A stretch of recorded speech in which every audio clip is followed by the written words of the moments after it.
Ya, dan untuk membahas serangan yang terus berlanjut di Palestina di tengah perang Iran, kami akan membahasnya bersama pengamat Timur Tengah, Ibu Dina Sulaiman. Assalamualaikum, selamat malam Bu Dina.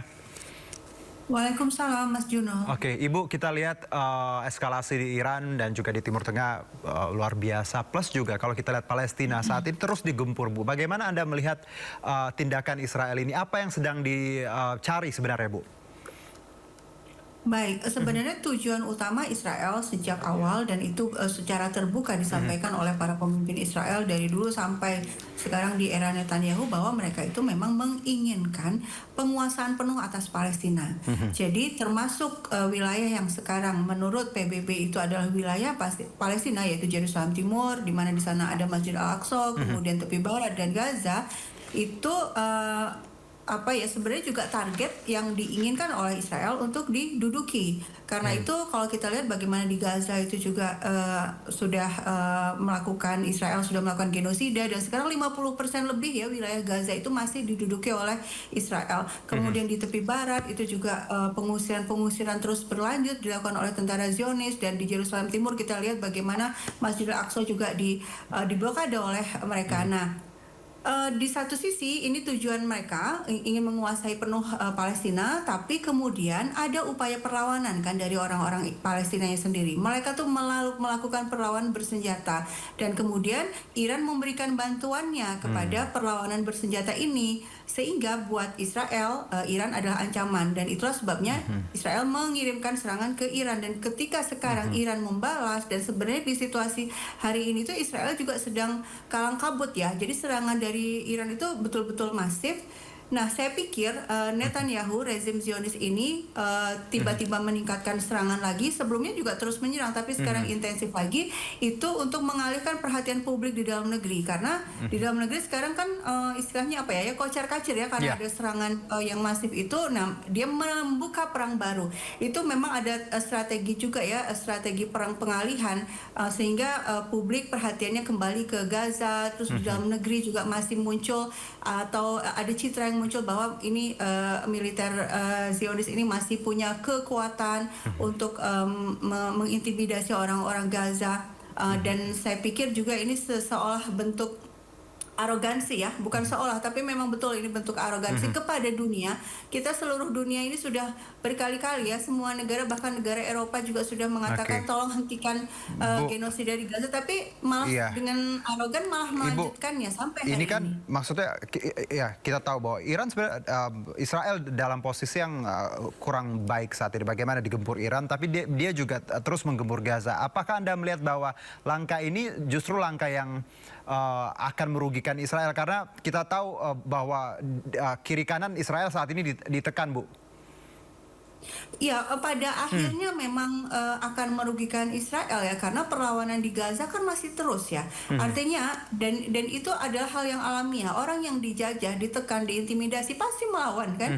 Nah, dengan kekuatan atau persediaan amunisi yang semakin terbatas, lalu dia masih melakukan serangan, artinya memang itu mengancam kepentingannya sendiri. Cuma dalam keadaan terjepit, biasanya memang rezim-rezim yang pelaku kejahatan kemanusiaan itu akhirnya malah kalap dan berusaha mencari keuntungan ya. Meskipun kecil, tapi dengan cara ini mungkin dia berusaha ada sesuatu yang bisa dia dapatkan. Bu Dina, saya harus akhiri lebih singkat ya, Bu, karena kita harus bergabung dengan KPK. Ada breaking news terkait kasus Pak Yaqut Khalil Qomas.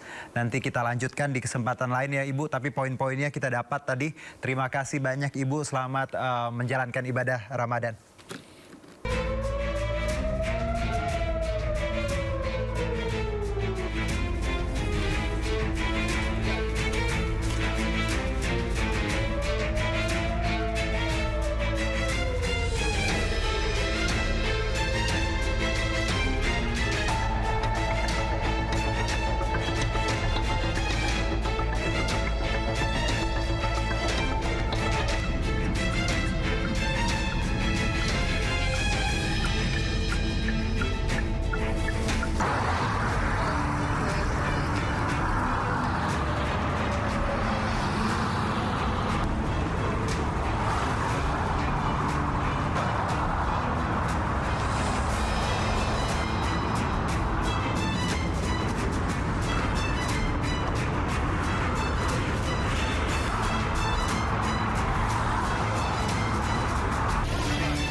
Memasuki hari ke-12, ketegangan di Timur Tengah kembali meningkat. Iran terus meluncurkan rudal ke Israel, menyebabkan sirene serangan udara meraung di seluruh penjuru Tel Aviv.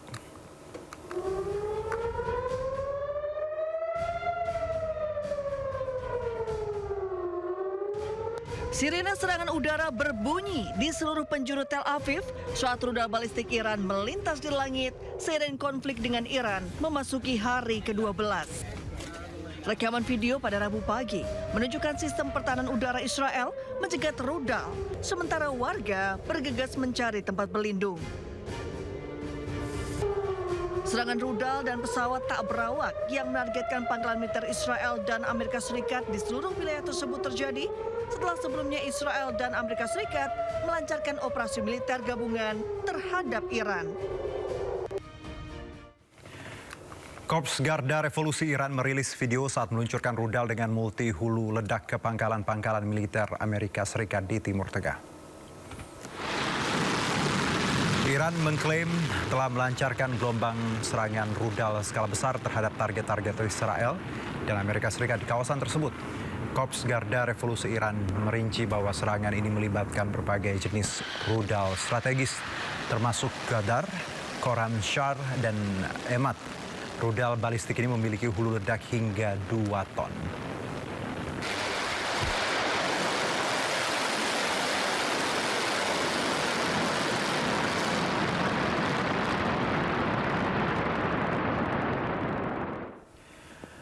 Militer Iran berjanji akan ratakan Israel dengan pakai semua rudal peledak seberat 1 ton. Targetnya akan diarahkan ke Israel dan fasilitas militer Amerika Serikat yang tersebar di Timur Tengah.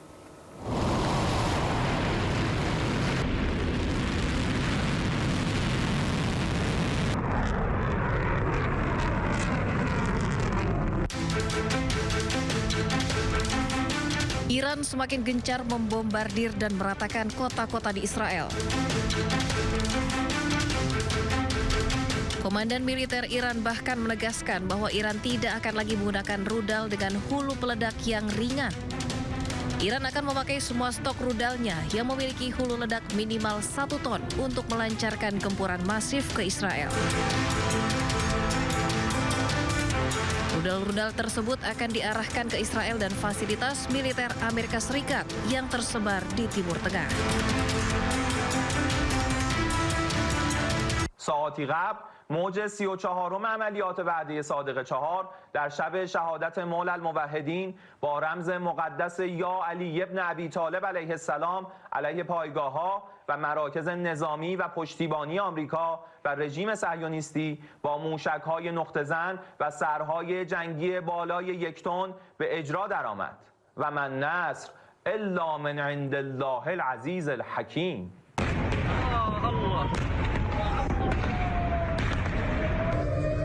الله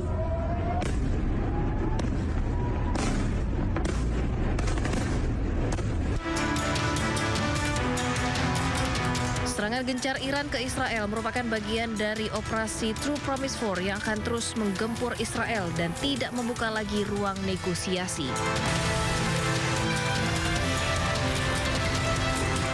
Hal ini tentunya membantah klaim Presiden Amerika bahwa perang memasuki masa-masa akhir.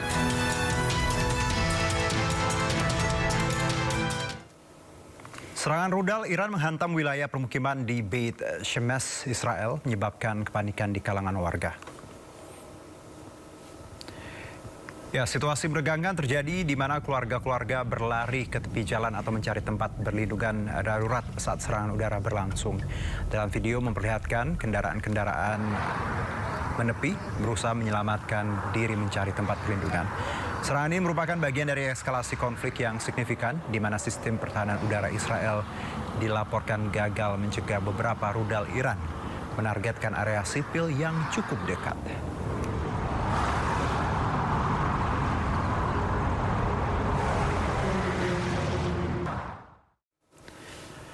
Ketegangan di Iran Barat kembali terasa setelah otoritas tempat berhasil mengevakuasi sebuah bom atau rudal raksasa seberat hampir 1 ton yang gagal meledak dari sebuah bangunan perumahan di Provinsi Lorestan.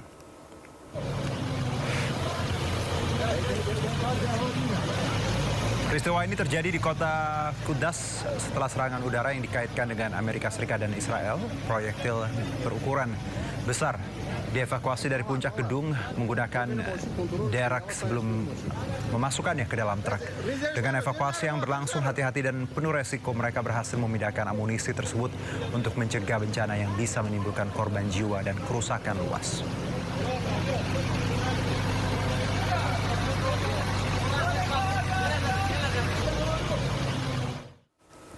Sebuah rudal menghantam fasilitas minyak Oman. Serangan itu membuat kilang minyak Oman meledak hingga memicu kobaran api besar dan asap hitam membumbung tinggi.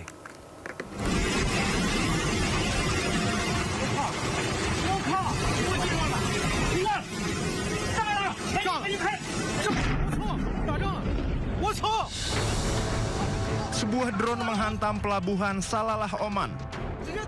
Drone tersebut meledakkan fasilitas tangki bahan bakar di pelabuhan Salalah dan memicu kebakaran besar.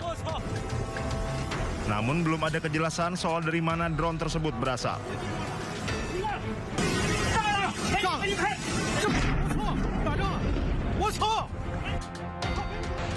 Serangan ini berlangsung saat Iran menyerang Israel dan pangkalan militer Amerika Serikat.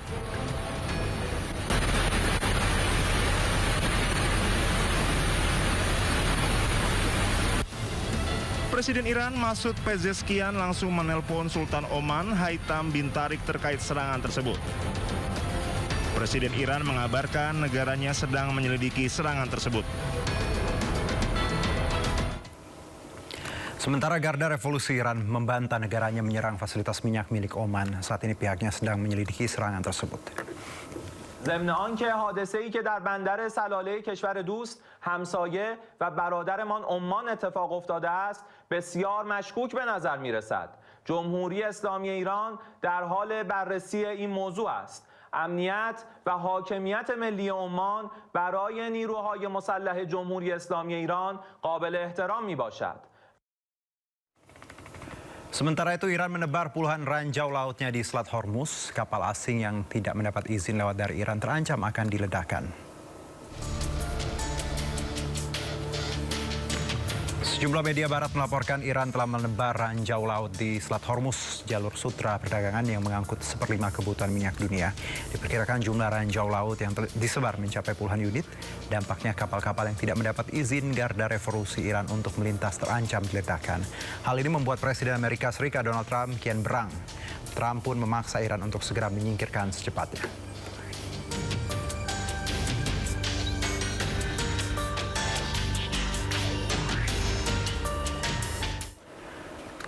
Sementara itu Iran melalui juru bicara militernya mengatakan bahwa tidak 1 liter minyak pun bisa lewat Selat Hormuz jika itu untuk Amerika Serikat maupun sekutunya.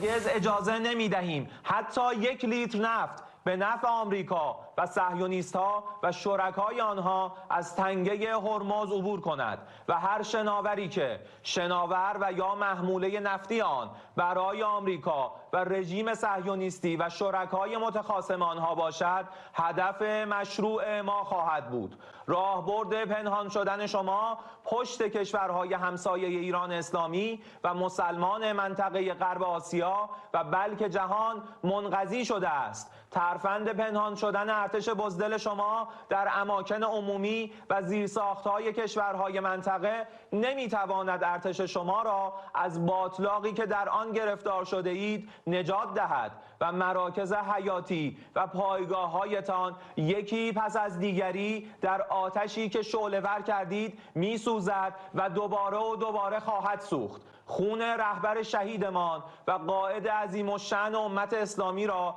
خط بطلانی بر هر گونه انفعال می‌دانیم. Penutupan Selat Hormuz membuat pasokan minyak terhambat. Amerika Serikat janjikan akan mengawal kapal yang melintas dari serangan Iran, sementara Rusia bersiap menyuplai minyak mentah kepada negara sahabat. Allahu Akbar!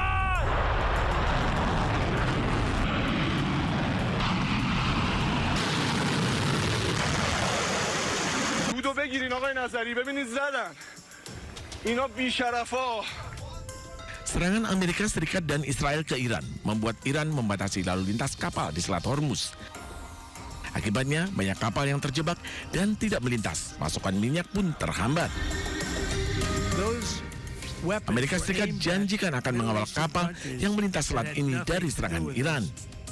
But when the time comes, the U.S. Navy and its partners will escort tankers through the strait if needed. I hope it's not going to be needed, but if it's needed, we'll escort them right through. And we have the greatest mine-sweeping ability. We have the greatest ships and we know exactly where they're placed. We'll get them out of there very fast. Presiden Rusia Vladimir Putin ikut bersuara. Putin menyebut perang di Timur Tengah bisa menyebabkan pasokan minyak akan terhenti dalam 30 hari ke depan. Увеличение по всей системе международных экономических отношений, потому что за срывом поставок идут и другие проблемы чисто экономического характера, и инфляция подрастает, ну и производство не только нефти и газа, но и производство промышленных товаров страдает. Напомню, что в прошлом году через Ормузский пролив прошло около трети мирового морского экспорта нефти, а это порядка 14 миллионов. Sejak pembatasan Selat Hormuz, harga minyak dunia terus bergejolak. Saat ini, harga minyak dunia sudah menembus $100 per barel. Kenaikan ini menjadi yang tertinggi sejak invasi Rusia ke Ukraina pada Februari 2022. Tak hanya serangan ke kilang minyak, penutupan Selat Hormuz juga menjadi penyebab naiknya harga minyak dunia. Badan Energi Internasional pun akan kucurkan 400 juta barel minyak.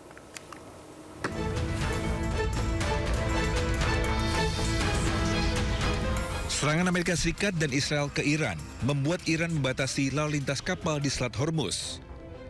Akibatnya banyak kapal yang terjebak dan tidak bisa melintas. Pasokan minyak pun terhambat.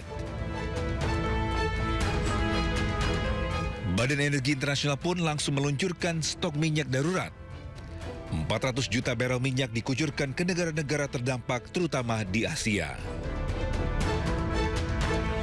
IEA countries have unanimously decided to launch the largest ever release of emergency oil stocks in our agency's history. IEA countries will be making 400 million barrels of oil available. I repeat, 400 million barrels of oil available to the market to offset the supply lost through the effective closure of the strait. Badan Energi Internasional memiliki 31 negara anggota. Indonesia menjadi salah satu anggota dengan status negara asosiasi bukan anggota penuh.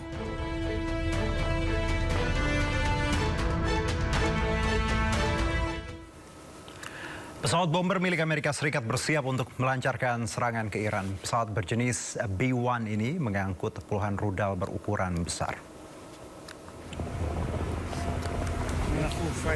Dalam video terlihat beberapa pesawat bomber B-1 milik Amerika Serikat tengah memuat rudal berukuran besar. Rudal berukuran besar ini dimuat ke dalam pesawat di pangkalan militer Amerika di Inggris.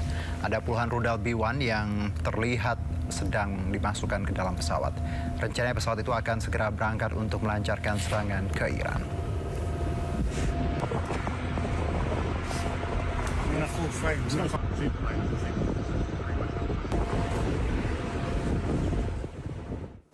Komando Pusat Amerika Serikat merilis sebuah video penargetan aset Angkatan Laut Iran sebagai bagian dari operasi Epic Fury, termasuk 16 kapal penyebar ranjau.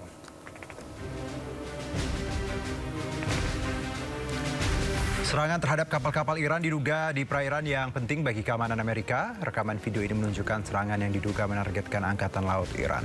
Sementara itu Amerika Serikat mengklaim serangan terhadap kapal-kapal Angkatan Laut Iran termasuk 16 kapal penyebar ranjau di dekat Selat Hormuz sebagai bagian dari operasi Epic Fury. Amerika Serikat menghantam puluhan kapal termasuk 16 kapal penyebar ranjau.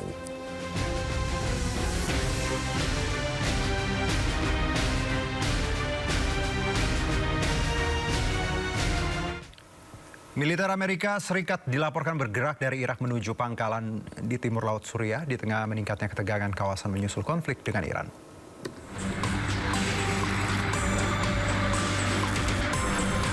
Dari rekamannya yang dirilis, memperlihatkan konvoi kendaraan militer berlapis baja Amerika Serikat bergerak menuju wilayah timur Laut Suriah.